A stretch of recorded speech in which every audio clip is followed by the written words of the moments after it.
One is budget amendments for Director of Community Services, salary and payroll. Darwin?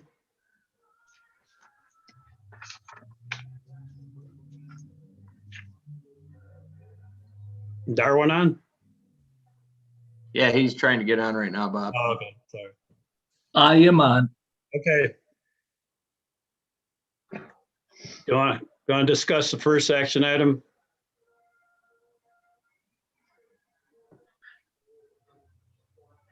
Thank you, Your Honor. The first action item for tonight is just a correction to the budget amendments that you had adopted previously regarding the Director of Community Services salary and benefits.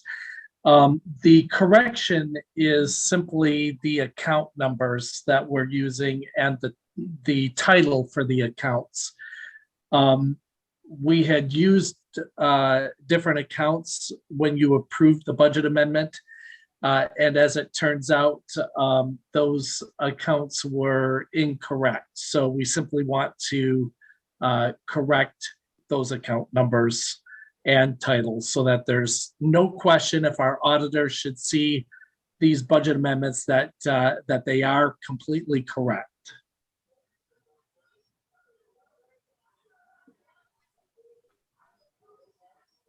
All right, then I'm going to need a motion to that effect.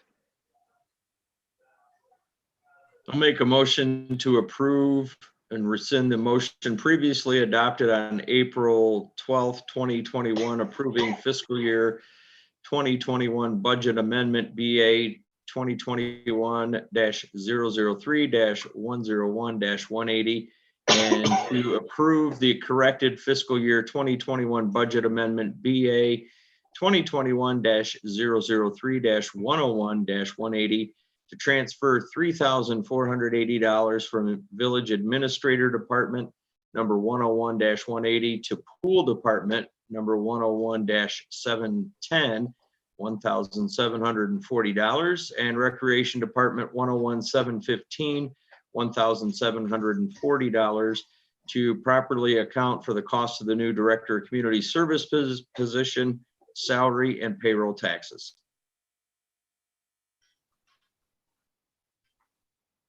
I'll second. It's been moved and seconded. We vote on the motion that as presented. That's what we're going to do. Is there any other questions, comments? If not, you can call the roll, Lisa. Gwen, Yes. James, Yes. Barb, Yes. Jerry, Yes. Jan, Yes. Mike, Yes. Bob, Yes. Motion carried. Next action item is appointment of interim wastewater treatment plant supervisor. Your Honor and members of council, as you're aware, our previous wastewater treatment plant operator in charge, Brandon Damon, resigned his position to take a position with an engineering firm, which left us without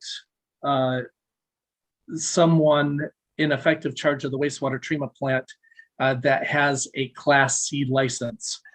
We are required to have someone in effective charge of the wastewater treatment plant who has a Class C license. And a Class C license is for a wastewater treatment plant that serves a population of between 2,000 and 10,000 population. My recommendation to council tonight is that you appoint Stephen Shields, our full-time wastewater treatment plant operator, to the position of wastewater treatment plant supervisor, and that at this time we return our interim supervisor to his permanent position of wastewater treatment plant operator. And I also made recommendations on compensation for both of those positions. And I believe Lisa just sent out a few minutes ago a copy of the wage scale. I hope that all of council members received that, and thank you to President Pro Tem Dusa for requesting that information. I'm happy to answer any questions council may have regarding this matter. I have a question to start out with, Darwin, if I may, please. Was thought given to having Mr. Shields come on board for the 25 hours that the other operator was running? We were using, in essence, his licensure. Was there thought given to that?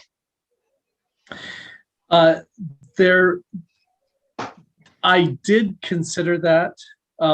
However, it didn't really make operational sense for us to do that. I think it would have been more confusing to have someone take on that role for on a part-time basis and still have an interim wastewater treatment plant supervisor. It made more sense for us to promote on an interim basis, at least, Mr. Shields to the position of wastewater treatment plant supervisor and return our current interim supervisor to his permanent position. I think it's just important that we have a clear chain of command. And I'm not just talking about the wastewater treatment plant, but any of our departments.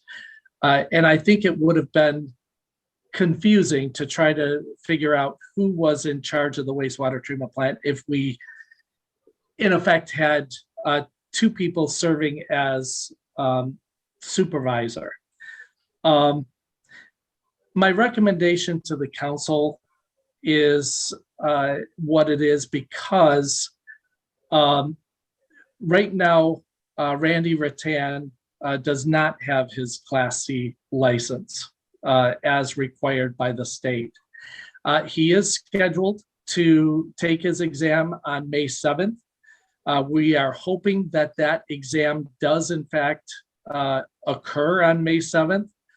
There is the possibility that that exam will be delayed until a little bit later this year, possibly July or August. So it's a little bit up in the air as to whether or not Mr. Rattan will actually be able to complete that exam in May. Hence my recommendation to the council that you reevaluate this decision tonight in September. At that time, you will know whether or not Mr. Rattan took the exam and has passed and received his license. And then the council can make any further decisions that you wish to make as far as another interim appointment or a permanent appointment to the wastewater treatment plant supervisor position. Can you explain where the 30/20 came from? The $30.20 per hour compensation came from, first of all, from the submission of a recommended compensation from Mr. Shields. I had asked him to provide me with a compensation range that he would be willing to accept to move into this role. He provided me with a range of $30 per hour to $34 per hour. In reviewing what we were currently paying our water treatment plant supervisor, I informed Mr. Shields last week that I could not recommend a wage that was in excess of what we are paying our water treatment plant supervisor. But I did feel comfortable recommending a a wage that was on par with what we were paying his counterpart in the water treatment plant. Was there thought given, Darwin, and this is why I asked for the wage scale. If I'm understanding it correctly, and I may not be, so if anybody needs to jump in here, please do. It seems that the post-probation wage would be the $29.09, and that the request that Mr. Shields is making, I'm not saying is right or wrong, it's obviously above what the post-probation wage is stated on our wage scale. Do you know if Mr. Shields was aware of that situation or not? I don't know if he was aware of the wage scale. My assumption would be that he was not aware of the wage scale. I did not provide him with a copy of the wage scale. I would hope that the council would keep in mind that we were paying $29.09 per hour for a position, or I should say for an individual who was not even working for us full-time on a full-time basis. In effect, we were paying for the use of that person's Class C license. In this particular situation, we have a full-time employee who is moving into this position, who also has the qualifications, the licensure for the position. So it's a little bit of a different situation than what we had when the current wage scale was adopted back in October. My next question would be this then, Darwin. Understanding this is a different circumstance, it could appear perhaps to other employees that Mr. Shields is going right to a post-probation wage versus a starting wage and then doing the 6-month probation. I have to be honest with you, I am concerned about that perception, if that were to be. Well, and I'm concerned anytime we have employees who are concerned. Council, as a reminder, this is not a permanent appointment. This is an interim appointment for a period of time that I think the council will reevaluate in September. And you may make other changes at that time. So this is not an appointment to a permanent position where the probationary wage would be appropriate. Okay. And again, this interim step was done after negotiation with Mr. Shields, based on what he was willing to accept to take on the interim role. So it's a little bit of a different situation than the way the wage scale is set up, where you make a permanent appointment, Right. you have them serve a probationary period for a supervisor position of 6 months, and then move them up the scale if they complete probation and move to the permanent position. So I just want to point that out for council as well. Mm-hmm. No, that needs to be pointed out. You make it. Could you remind me of that dollar amount that we were paying for the 25 hours? $29.09 per hour. Okay, thank you. Okay, so that person was receiving that post probation wage, just as a reference for me. All right, thank you. Correct. Okay. And can you with Mr. Rattan's salary, why are you making the recommendation, Darwin? Can you give me that explanation of why you're saying to go to the plant operator versus maintaining, continuing his current wage?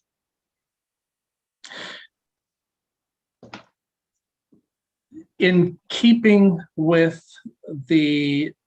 what we were paying for the wastewater treatment plant operator position, the $23.98 is what we were paying Steve Yes. Shields Mhm. in that position.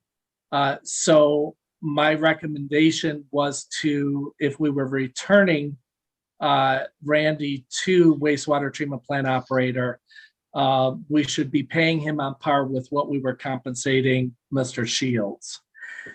In looking at the wage scale, actually the top wage for that position is actually a little bit less, according to from Yes, what it I is. can see, is $23.33 per hour, I believe. Mhm.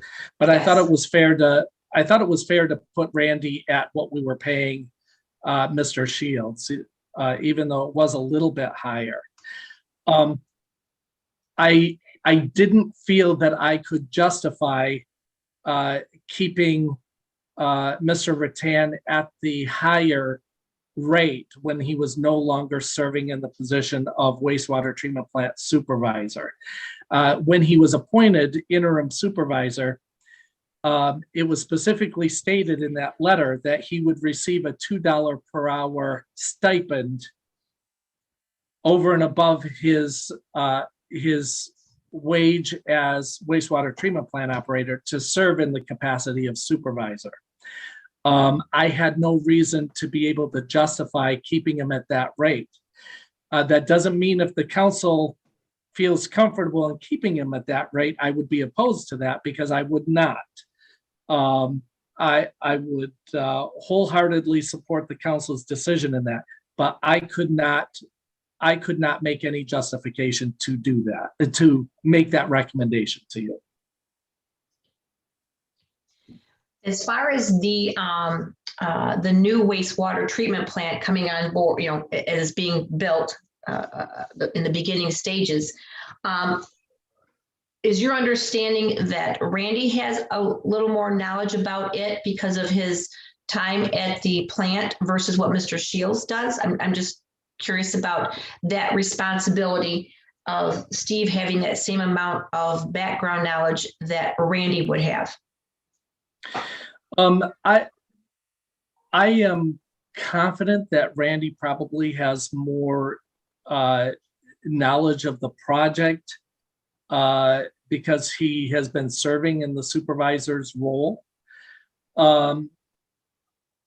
With that said, I don't believe that there's any reason why Steve Shields could not be brought up to speed on the project within a relatively short period of time, or that Randy could not be bringing him up to speed on that project. Also, as far as the role of the wastewater treatment plant supervisor with this project, it's really just a support role. The wastewater treatment plant supervisor is not managing the plant upgrade project. The management of that project is being handled by Pogemeyer Design Group, our engineers. So our engineers would also be able to bring Stephen up to speed on the project as well. But really, our staff serve in a support role, letting our contractors and engineers and others gain access to the appropriate areas of the facility when they need to,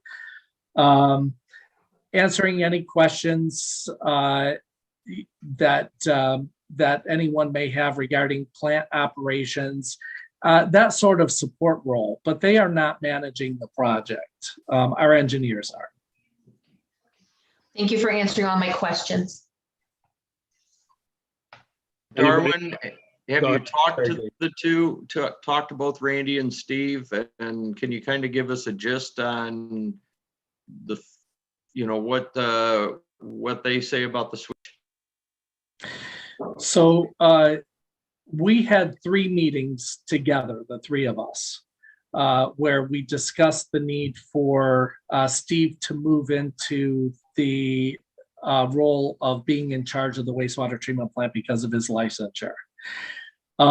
Last week, I also met with Randy personally to discuss what my recommendation to council was going to be tonight, to let him know what my decision was. Randy is disappointed. And it's understandable why that is. I'm sure it's with the recent resignation of Mr. Damon, I'm sure it was not a surprise to anyone that we needed to make a change. Our options were to try to find someone outside who had a Class C license, to engage the services of an engineering firm who had employees on staff who could serve in that role, or to try to promote from within. My first choice was to try to promote from within, even on an interim basis, because we do have someone on staff who can fill in that role. So I don't think there was a surprise on anybody's part, the process that we followed. But in my discussions with Randy last week, it was clear that he is disappointed in the decision to move him back right now to his permanent position of wastewater treatment plant operator. I will be perfectly honest with you on that. And Randy is on this meeting, and you may want to ask him what his feelings are and hear from him directly. May I ask something before if we talk with Randy here? So Darwin, you're saying that you had 3 meetings, and that those 3 meetings included yourself and Mr. Rattan and Mr. Shields. The 3 of you met together 3 times? Yes. Thank you. I think Randy has every right to be upset. You know, this isn't his fault. None of this is his fault that he hasn't been able to take that test. This is the state's fault for dragging their feet because of looking at that test last year. And we should have known whether or not he was going to pass that test and be qualified as the superintendent or the supervisor of the wastewater treatment plant. So I get absolutely why he would be frustrated with that. Mr. Rattan, aware that this is an interim thing where as soon as, you know, Randy's able to take his test, or we go back and take a look at it in September, or as you recommend, Darwin, that the positions technically could change and go back to how it originally is. Exactly. It would be up to the village administrator and village council as to whether or not you wish to make another change and return Randy to the supervisor role, or if you want to make other decisions. So I do strongly encourage the council and the new administrator, whoever that may be, to reevaluate this, revisit it in September. And that being said, as previously discussed by Medusa and whatnot, you know, Randy is the one that's been working with the architects, you know, with the engineers, everything else on designing this new plant. I mean, this is pretty much based upon Randy's recommendations. Randy's assuming that he was going to be the one operating it. I think it's in the best interest of the village if Randy continues working in that position to move forward with the plans with the engineers on seeing that plant be rebuilt as he worked with the engineers on it. You know, I get that it's financially the right thing to do would be to drop him back down to that position, but ethically, again, this isn't Randy's fault that he hasn't been able to take that test and be put in that position at a full-time scale. We're still going to save a lot of money by not paying for that additional technically supervisor that didn't even do anything at the plant itself. Again, that's just something we paid for the licenses, as mentioned before. So we're gonna save a lot of money. You're looking at $1.85 an hour difference. I think we should keep it at that for Randy. I think that's the fair thing to do. And then we'll revisit it. Hopefully, I pray that he's able to take his test in May and we can revisit this at a sooner, at a sooner time than even September. We're looking at $74 a week, but we're still saving, again, by not having Mr. Damon, by not having Mr. Damon on the rolls.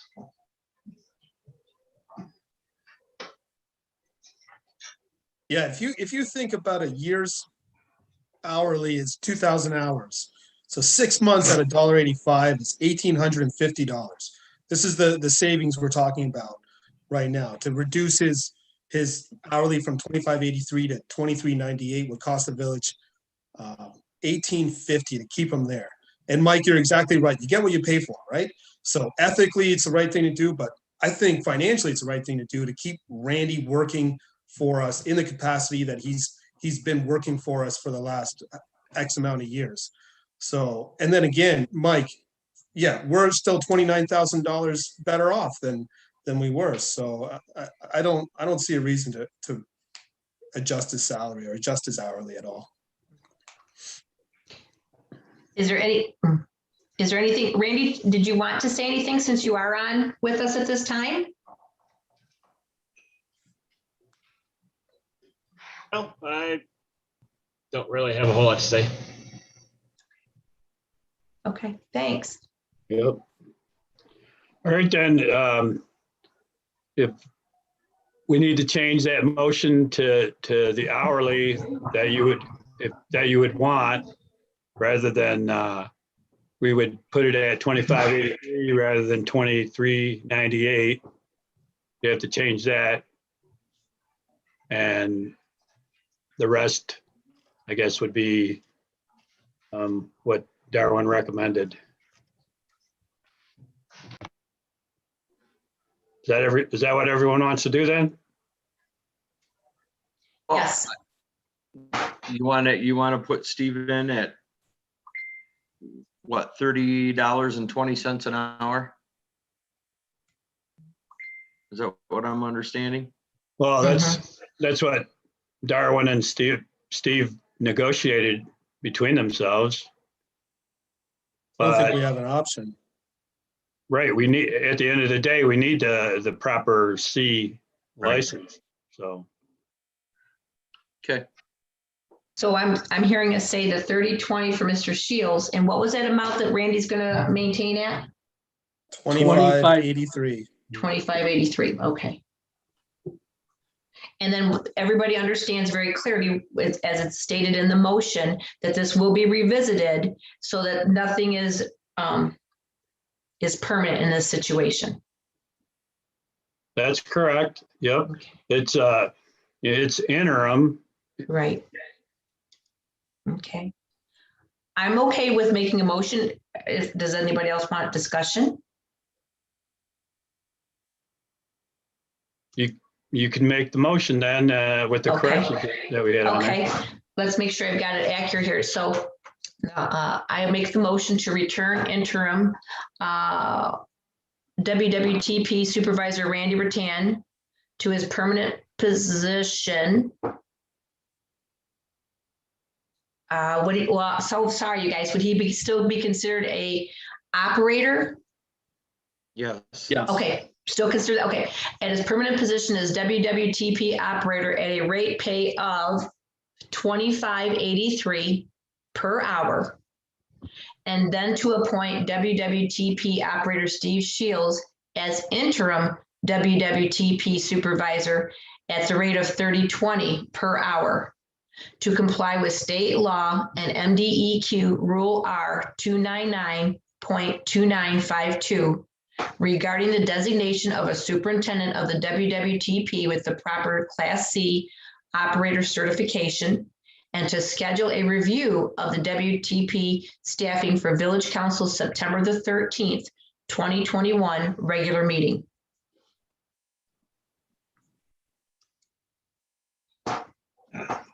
I'll second that. Oh, Moved and seconded. We're going to be voting as the motion as presented by Member Dusa. Is there any more questions or comments? If not, then you can call the roll, Lisa. Mike, Yes. Jan, Yes. Jerry, yes. Barb, Yes. James, Yes. Gwen, Yes. Bob, Yes, motion carried. The next action item is the DPW seasonal help. First of all, thank you, council, for the last item. Your Honor, members of council, DPW Supervisor Castle is recommending that you approve the hiring of the seasonal employee for the Public Works Department. Mr. Castle provided you with a background brief regarding this matter. He is recommending authorization to hire Robert Kendall as DPW seasonal help for an hourly wage of $13.80 per hour. And Mr. Castle is participating in this meeting and can answer any questions you may have regarding the position.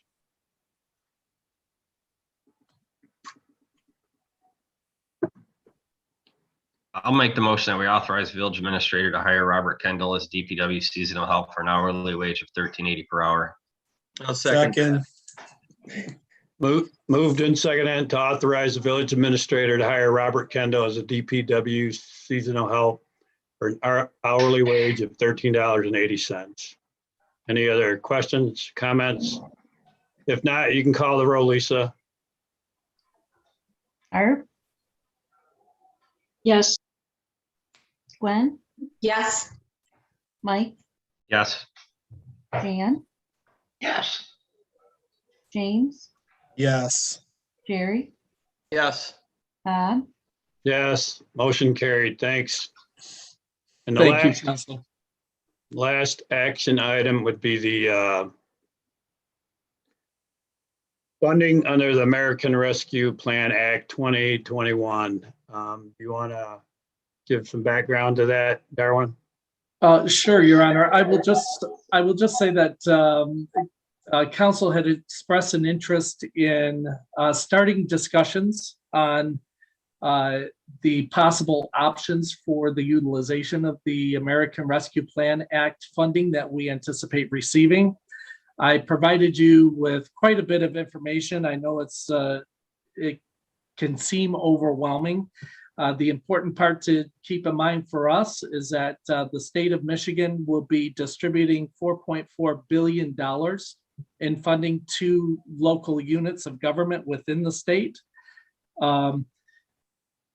I indicated to you that the number that I have seen so far is that we would be receiving about $99 per capita in funding under the act, which would amount to about $330,660. I also noted, though, that those were very preliminary numbers. They have not been confirmed. And we are still waiting for final guidance, including the calculations for each local unit of government from the U.S. Department of Treasury. I participated in a meeting this morning with the Michigan Municipal League. They are still waiting for that guidance from the Department of Treasury. They said that they anticipate receiving that guidance either the end of April or early May.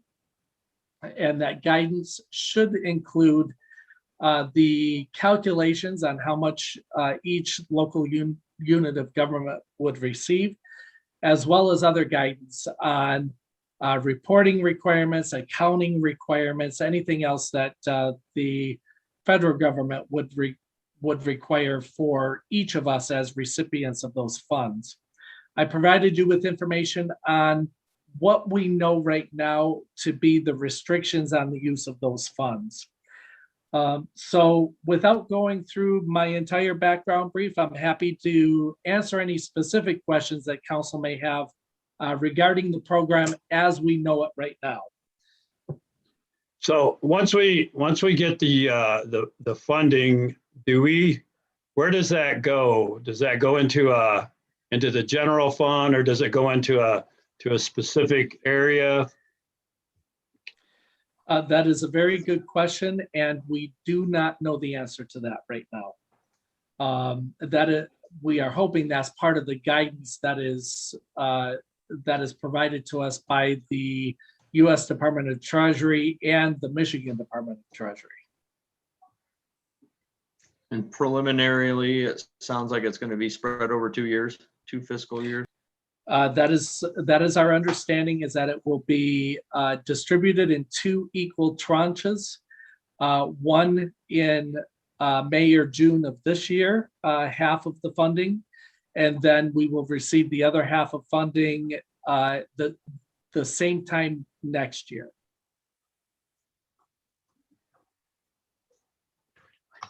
Is it being premature, Darwin, of I guess of myself? I reached out to Supervisor Kiefer, Nora, and I also reached out to Randy regarding what were some of the necessary projects that maybe Eagle had suggested, recommended, etc. And I did hear from Nora, and I forwarded that email to you guys. There are several things that she has listed or on the list specifically from Eagle. Some of the big things, and you guys, as I said, you can read this yourself, and I'm just making some comments. The replacement of the lead and copper lines throughout the village.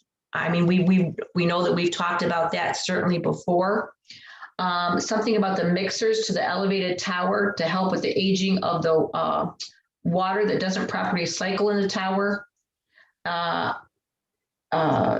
Some other items that she has there. Again, like I said, I emailed those to you guys just to give us the opportunity for some discussion. And Nora was able to go ahead and put some cost with some of those items for us as well. I don't know, again, if you guys had the opportunity to look at that, because I sent it out maybe a half an hour prior to today's meeting. And I know Randy, when I've talked with Randy in the past, specifically about the new wastewater treatment plant, he enlightened me to what this $8 million is going to pay for, if you will. And I will liken it to the pool. I think a lot of our residents felt that when the pool was purchased, the monies were there for the pool, that it included everything. And we, as a council, know very clearly that did not include everything. Okay. I think that a lot of folks think that this $8 million is going to take care of all of the material that we need at the wastewater treatment plant, but that is not the case. There are other items that need to be taken care of out there as well. And I would hate for that perception to go out to our residents. Well, this $8 million should have taken care of everything, but we as council and as residents need to acknowledge that it does not. And so I didn't know, Randy, if you felt comfortable sharing a couple of things. Maybe you don't have the cost, but some items that you know that we need to put on our radar regarding these monies that will be coming our way, hopefully. So right now, all the doors and windows and everything that's existing, those were taken out of the project. None of the doors actually lock. One of the doors doesn't even actually close. The frame's so rotted out in it. A lot of the windows you can see gaps from between the window and the actual block where it's supposed to set. The whole lab needs addressed. It's not up to what it needs to be by state standards. What was that? The lab, Spell that. LAB. Like we're. Oh, the lab, our lab, Yes. LAB, the lab that needs to be addressed. I'm so sorry, I misunderstood. Okay, go ahead. Because essentially the lab here is no different than most people's bathrooms. And the lab's the break room, the office, everything. Is all in one area. Yeah. Okay. There's also, we're putting a clarifier in the project. We also need a new oxidation ditch, which is where the treatment actually occurs. We run this plant at max capacity essentially, all the time. So if I have to take one ditch offline for maintenance, that has an effect on the operation of the plant. You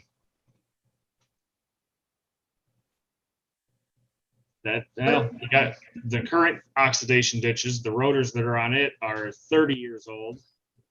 Those aren't being replaced in the project, as well as the MCC that controls a majority of the plant is not being replaced. The MC itself is obsolete. They no longer make parts for it. About every time it rains, water runs through the conduit that's ran underground up into the MC. It's in pretty rough shape, and that's not being done.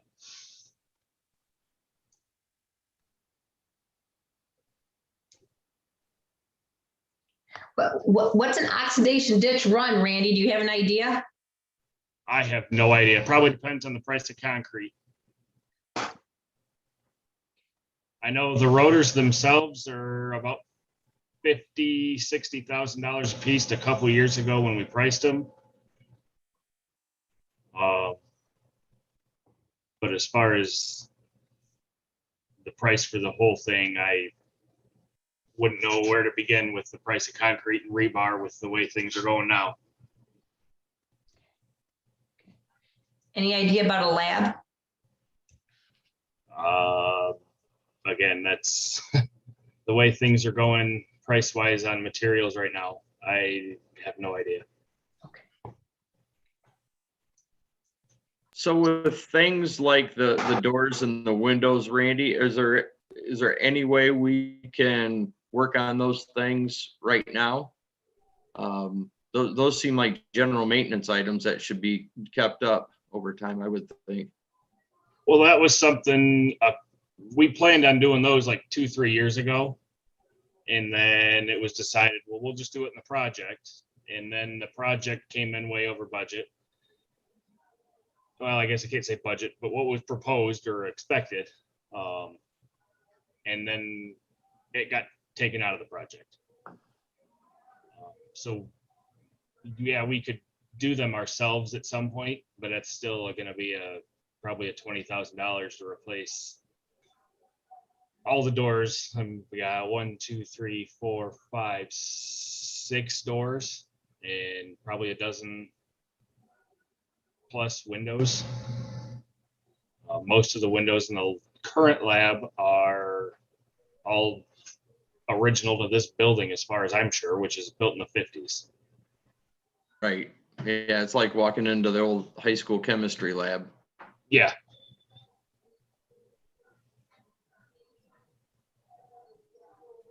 Well, I think the big point here is that that's money. This is a one-shot deal, one-time deal, regardless if it's paid in 2 payments or whatnot. But we need to use it wisely. This isn't money that's going to be spent for wish list items. This is a needed items and requirements. So again, obviously infrastructure, operations, providing the services that we have been providing.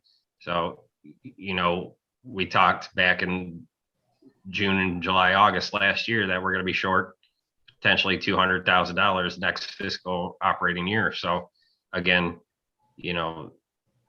this is money that needs to be spent wisely, but it's not going to be something that we're going to add. It's going to be maintenance. It's going to be continuing what we have or used for what we have. And one of the things I know I had mentioned last week was regarding that, that line that was going between with the river. And that was, we had gotten that price before of 100,000. So that was something else that can be into the items that perhaps we prioritize. Not sure again how we want to do that. But again, boy, I just like to have some ideas as we're gathering now so that when we get the money, because the costs aren't going to get any cheaper, as we well know, as we go down the line.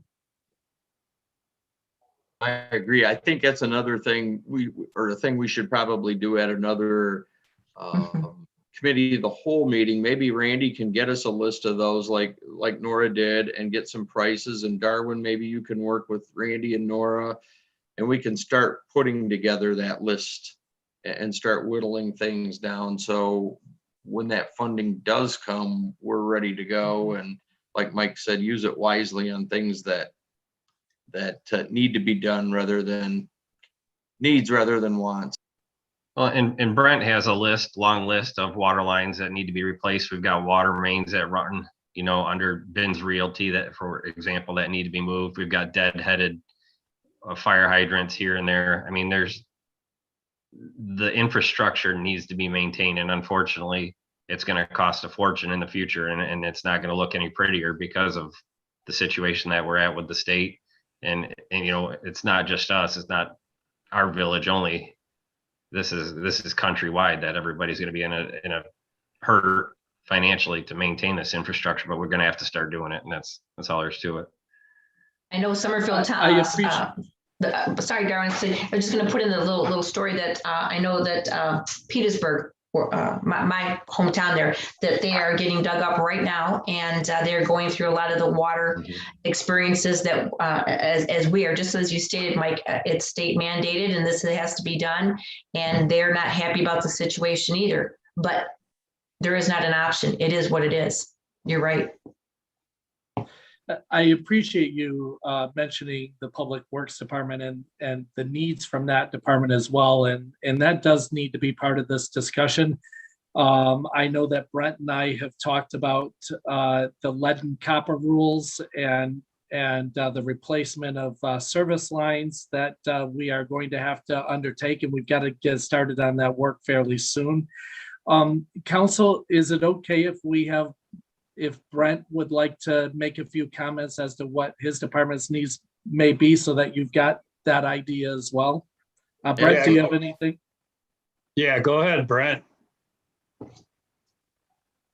Yeah, at this time, I mean, me and Darwin's talked about the lead and copper rules. We have to, meters to replace. It'd be nice to get a plan before just naming out a bunch of things and get something, a plan set up for you guys. When you say your plan, Brent, are you going to talk about like letting us know what streets, what residents, and costs? That's what you're thinking? We through the sanitary survey before I want to say 16, we have everything lined up through the state that me and Nora will be presenting to Eagle. It's already there. It's been voted on it through when Pogemeyer did it when Jim was still here. Okay, she did mention that Nora did in her things about the lead and copper pipe there. I think that was number one on the list. I didn't realize that was part of your with the DPW, Brent. Sorry about that. Yeah, basically DPW is distribution. So once the water leaves the plant, the lines are to be the distribution. Okay. Hey, Brent, I got a quick question. We're looking at what, like around 1,500 businesses, residences in town? Well, I think the last time I went to talk to Brandon, it was 1,555 customers. But not all of them have to be replaced. We've been doing this. We've been working with Eagle on that. We basically got to go back onto the old sandcast lines, anything that was put in before a certain amount of time. And like I said, me and Darwin, like I said, we've been working on that. Okay, thank you. Hey, Darwin, does the state, are they planning on doing any infrastructure grants or things to that sort? So that, yeah, go ahead. Yes, my understanding is that there are water and wastewater grant programs that are being planned. We don't have any details at this point about that, but that is a possibility. And so we could leverage the ARP funds with any grant program that the state may put on either for water or wastewater. So this is a good opportunity for us if we want to make investments in our water and wastewater infrastructure.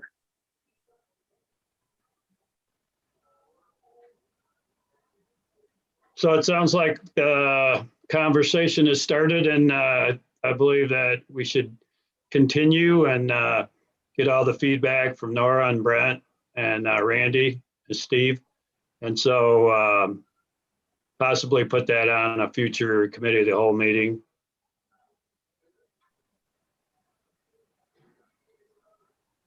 Is there any other comments about the plan, the rescue plan?